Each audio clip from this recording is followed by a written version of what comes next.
Greetings, my name is Blaze, and welcome to Walking the Druid Path, Eisteddfod Video 4. Today's Eisteddfod, I'm actually going to attempt to tell a version of a story out of memory. I've not tried this before, so we'll have to see how it goes. I'd also like to talk about the possible meaning and interpretation of the story. Today's story is going to be the story of Ceridwen and Taliesin. Now, anyone who's studied any sort of Irish folklore or druidry has heard both of the goddess Ceridwen as well as Taliesin, who is said to be the greatest bard who ever lived. It is even said that Merlin once said that he is second only to Taliesin, which is quite a compliment coming from Merlin. Yes, Merlin may have been based off of actual people who lived, and he may have been a fictitious character. Likewise with Taliesin, some of the stories are probably fabricated. Nevertheless, his story is unique in the fact that it's one of few that has survived the test of times. As druidry fell and stopped being practiced, and only remnants remained, it's one of the stories that survived today. And as I'd mentioned too, it has many versions to it. So it survived in many different ways, and many different tellings had some slight variances. I think this was pretty common with bards of the old, just for the fact that you did your best to remember them, and you might have embellished them or changed them a little bit, not only because you could have forgotten, but maybe there was a different type of message or lesson that you wanted to convey to those that were listening. We got to remember back in the day that the bard was essentially your celebrity. It was the individual who taught and entertained and gave lessons and enjoyment out of the normal mundane lives that you might have been living, and you would escape for a moment and learn from these or just enjoy them and have a good time. So, without further ado, let's do the best I can to remember, and I do apologize for my attempts at pronouncing some of the names and places. The story of Ceridwen and Taliesin. Ceridwen was a goddess. She was one of the goddesses of the moon, and she lived next to Lake Bala with her husband, Tegid. Tegid and her had 2 children, and I believe their names were Clearvy and Morvern, sometimes called Evagvi. Now, Tegid loved his daughter very much, thought very highly of her, but he had a little bit of issue with Morvern. They called him Evagvi because it meant darkness or ugly one, because he was just not very pleasant to look upon physically. Ceridwen, of course, cared for both of her children and was very concerned for her son. And she thought to herself, if my son cannot have looks, perhaps he could have wisdom. Now, Tegid wasn't around very often, constantly doing kingly things and meeting with allies and preparing for whatever war or thing that might come up to protect his kingdom. Ceridwen was feared by the people. Not everyone believed that she was a goddess. Some of them referred to her as a witch, or just some form of magical practitioner. Regardless of the name that she used, they didn't really see her as a goddess per se. They saw her as this magical lady who may or may not be most pleasant because they feared her. She was a beautiful woman with piercing blue eyes and red hair, broad shoulders, and she could shapeshift at will. So many of the people were very much afraid of her. But it was fairly clear that she was a very, very powerful woman, goddess or not. And she decided that she would use her powers to help her son the best she could. So she set out for Dinas Alfaraun, which was this place located in Snowdonia, I believe it was, where the Ferith were said to live. Now the Ferith were essentially these researchers, these alchemists, these druids, these magical practitioners used to study the world and the way it existed and interacted. Well, when Ceridwen reached the gates and she asked to enter, she was met by a woman who led her to the council, and the council was full of men and women of this great power and this calmness and this stoicism. And after hearing her story and what she wanted to do, they allowed her to enter the great library, where they brought her a book that had the recipe for Awen, or Emas, depending on the tradition that you're referring to. Awen being the Welsh word Emos being the Irish word. Emos is essentially inspiration, divine inspiration. It's wisdom and knowledge. And it is said that if you brew this potion, it would take only 3 drops to have knowledge of all the universe. But it takes a long time to brew, and it's very, very involved getting it prepared and ready. So Ceridwen took down all the notes that she needed. She prepared her best, she thanked them, and then she left to go back home. Some of these ingredients required her to gather herbs during only certain seasons or only during certain phases of the moon, some in day, some at night. She gathered all of these up and prepared them. But one of the things that she needed to do is she needed to boil them in a cauldron for over a year. Now, of course, that's going to take quite a bit of time, and with being basically a goddess and a queen of your people, it's difficult to do. So she needed some assistance. So she started looking around her land, and she ran into 2 individuals. Morda, this old blind man, who was being led through the woods by Gwion Bach, a little boy. I believe his name meant little innocent one. As she saw them there are various suggestions on what may have happened. Some believe that since they lived on her land, she demanded their help. Others tell the story that she requested their help. And then there's even others who suggested that she offered a trade. She would give them food and lodging for a year in exchange for their help, sort of like employing them. Either way, she took both of them back to a cabin, and she had them prepare basically to get firewood ready and to be ready to watch over this cauldron. She went to see a blacksmith, Govanen, and Govanen apparently had the ability to summon dragons who had fiery breath, and they would actually work as forge for him, and he was able to forge things of a magical nature. And she had him forge a large cauldron to hold this potion for the year. She had that sent to this shack by the lake. It is said that she sat in front of the lake and actually cast some spells over the water. I don't remember the exact nature of the spells, but it was sort of like a connection between herself and the moon, since she is a goddess of the moon, and her womb, hopefully to get that potion to work for her child. She helped to fill the cauldron. She added the herbs, and they started boiling it. And she gave them very, very, very specific instructions to not let the cauldron boil over, to not taste the cauldron, and to keep it constantly boiling for an entire year, adding water whenever needed. And then she went back home. Well, Morda and Gwion Bach would sit and tend the fire. They would eat food, share stories, play games, and just kept tending the fire. Slowly after time, months passed, seasons passed, until finally they came back to summer. And they were almost full, almost done with their year and a day that they had to tend to this cauldron. And at that time, Ceridwen came with her son, Morven, and they were ready to receive the Emos, the gift from this potion. Now, it was very clear mentioned from the Fereth that after you've tasted 3 drops from this, you would have this wisdom, but the rest of the potion was poisonous and toxic, and it would only bring about misery and harm. So they were supposed to allow it to boil out the rest of the way. There are some variations to this story. As Ceridwen was sleeping, and her son lay sleeping as well, Gwion Bach was still tending the fire. In one version of the story, something ends up happening, and the cauldron shifts and splashes some water out onto Gwion's thumb. Burnt and scolded, he quickly puts it in his mouth and sucks it because of the pain, and accidentally got those 3 drops in his mouth. Another version is as Ceridwen's son wakes up to receive the drops, Gwion, frustrated and annoyed with all of this work he did, and now this kid that he doesn't even know is going to get all of this wisdom and knowledge, pushes him out of the way to receive the 3 drops. So again, there's some variation on the story and where it might have come from. Either way, he ends up taking in Emos. He ends up taking in that divine inspiration and getting this wisdom and this knowledge.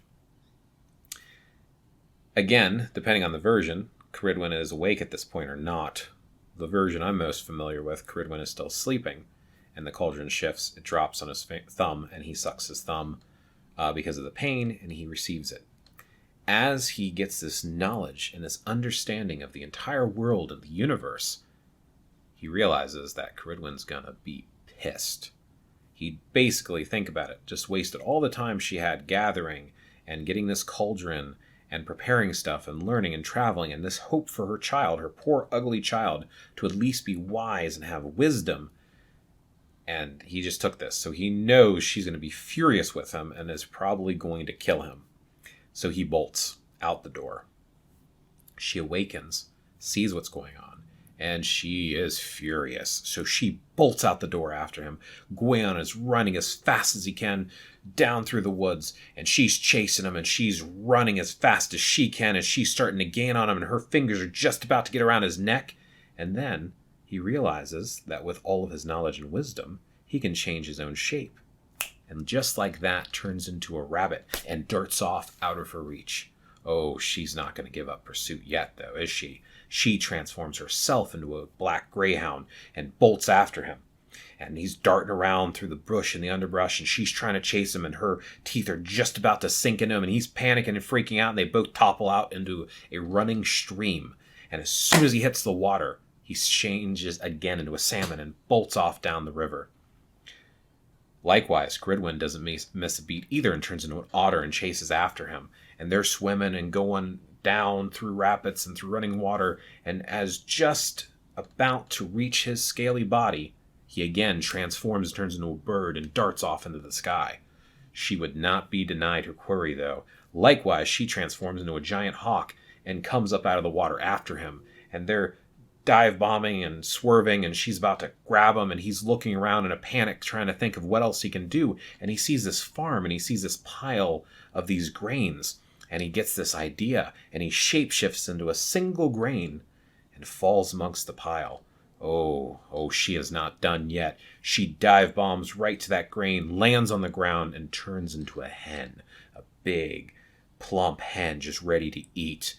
And she looks and she focuses with her magic and with great precision plucks just Gwion out of the pile and swallows him.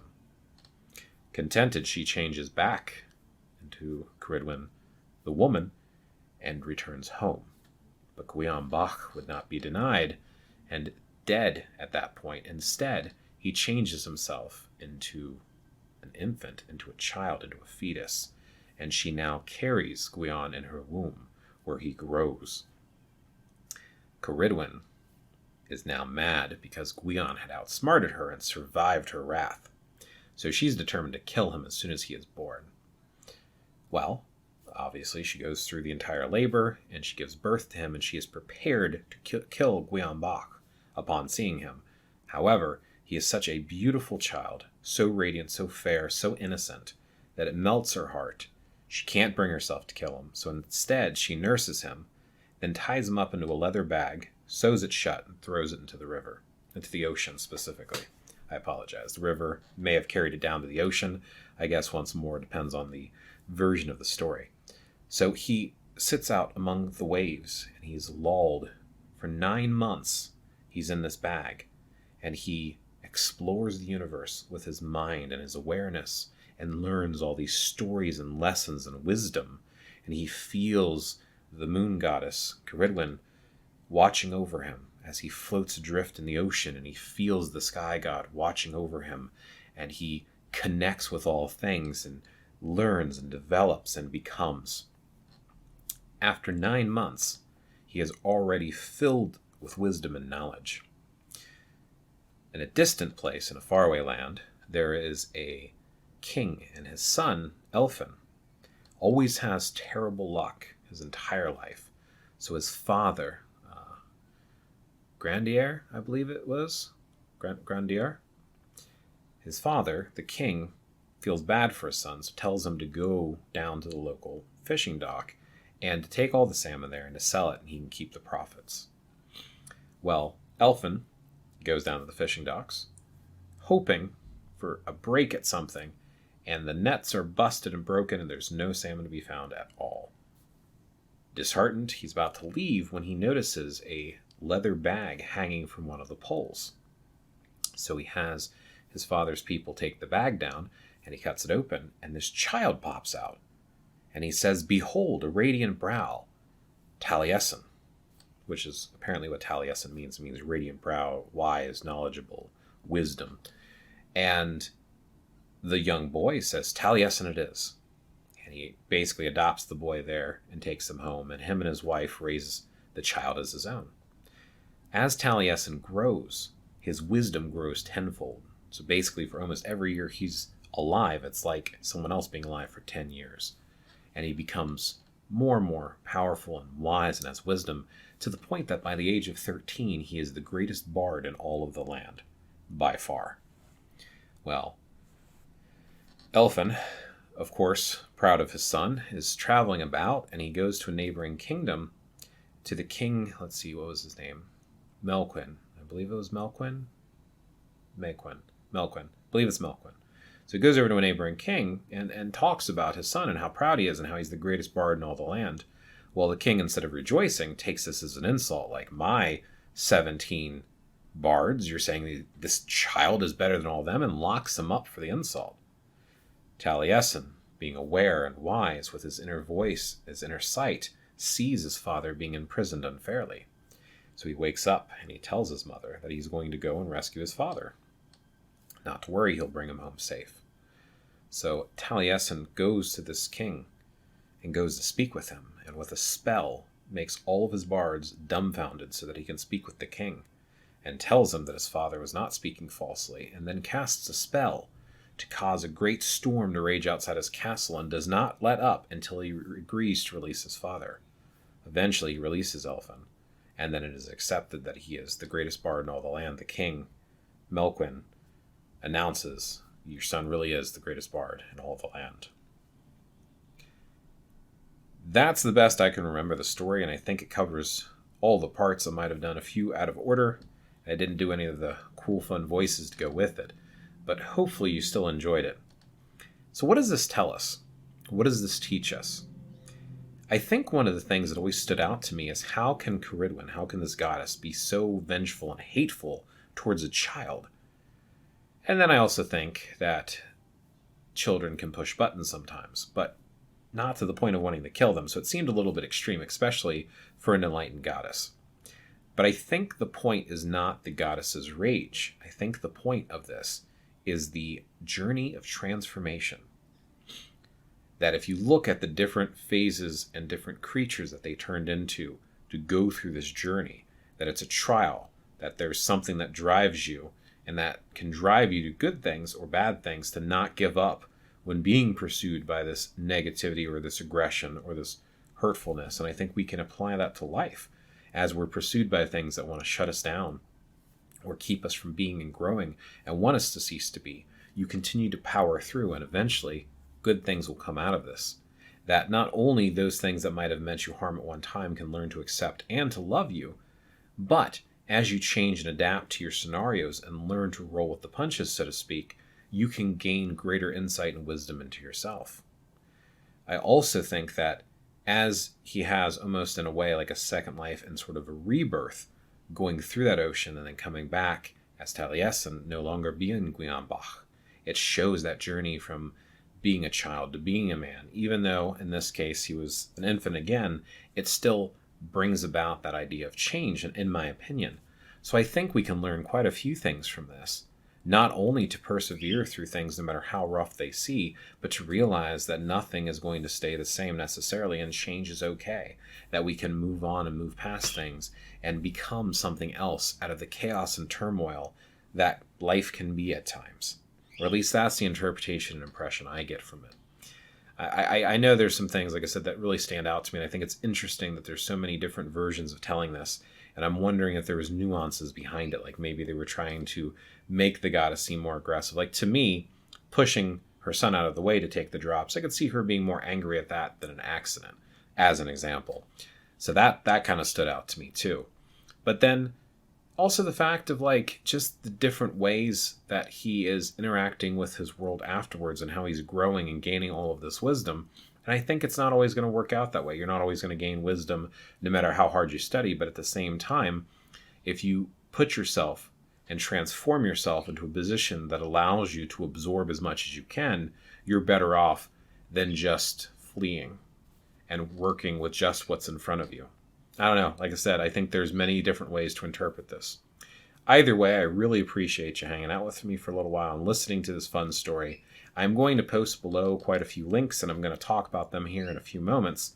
But I highly encourage you to go ahead and post your thoughts and comments below. What does this story mean to you?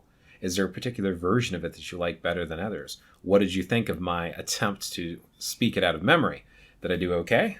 Good? Bad? Possibly? So let's switch over here. So I'm actually going to change camera here so that we can show my browser while we're at it. So as I'd mentioned, there's many different versions of this story, and I'm going to share with you a few of them with links below.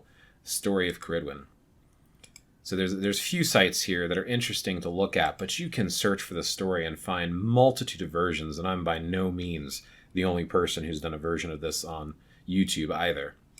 Now, interestingly enough, aside from showing some of these different origins of where the story could have come from and different ways of telling it, I also want to point out some really cool pictures I found online as well, which I'll also link below. So here's a picture which essentially shows Gwion Bach attending the fire and Morda sitting next to the fire as well. So this is one picture to give an example of what, an imagery behind the story, which is kind of neat. This is an example of what Ceridwen might have looked like. Here's a few more of possible imagery for Ceridwen. Some of these are really cool. I think I like this one the best because I think it gives that depiction of this broad-shouldered, blue-eyed woman with red hair or auburn hair, more realistic, and then neat to show her with the animal as well. This is an example of Taliesin. Here's another example of Taliesin when he's older and wiser. And this is apparently the cover of a book, but I just thought it was interesting to see different versions of it. I also wanted to take it a step further, and I kind of wanted to look up to see if the places were real, and I actually found them on Google Maps. There is, in fact, a Lake Tegid after the king, and this, I believe, is the Lake Bala, because it's right next to a mountain range. And yeah, this seems to be where the castle might have been. You could probably move this, move this away from satellite view. But I believe, you can see here's Bala right here. So I believe this is around where the castle would have been. So somewhere along these banks would be where that story of that cauldron came about. Oh, that is one thing I forgot to mention. In one version, I actually heard the cauldron cracked open and the water flooded out, poisoning the land, poisoning the lake, and killing all of the horses and cattle and livestock in the area. That was one of the versions too. But yeah, there's this. But then this is also something else I decided to look up. Where Elfin actually found him, it would have been here. So this would have been the spot, and again, I can switch this. I just think it's kind of neat to see in this view. But I believe the fishing village would have been right around here. This is where the boats would have come in, where Taliesin would have been found by Elfin. And I believe that his kingdom was somewhere around this area here. So I just think that's really neat and kind of cool to see that, looking up these old stories, that there was in fact places in the real world that you can find even on Google Maps and see that that might have been a real deal. So either way, I think it's a fun story. And again, thank you for checking this out. Best of luck to you, and may your path be fruitful. Thank you for watching.